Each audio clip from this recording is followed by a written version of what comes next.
beixtiyor o'ylanib qolasan. Mehr kamaygan, sezyapsizmi? Nahot shunday zamonda yashayapmiz. Odamlar bir-biriga bemehr, manfaat ko'zlaydimi hamma bir-biridan? Mehr nima deb ham qo'yadilar. Mehr bu nur.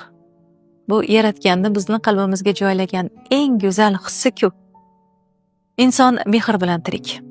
Dunyoda hamma narsa o'zgarishi mumkin. Odamlar, qiyofalar, lekin mehrdan yaralgan munosabatlar abadiy, chunki mehr bor joyda shifo bor.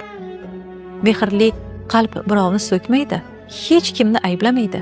Mehr bu bandalaridan emas, yaratgan uchun yaxshilik qilish. Mehrli inson har narsada yaxshilik ko'radi, illat emas. Ko'zlarida ta'na emas, tasalli bor. So'zlarida hakamlik emas, shifo bo'ladi. Qo'llarida mehr, yuragida duo bor. Mehr kerak bu dunyoga. Mehringizni qizg'onmang. U qancha tarqalsa, shuncha ko'payish xususiyatiga ega. Va eng muhimi, bir narsa yodimizda tursin, yaratgan mehribonlarni yaxshi ko'radi.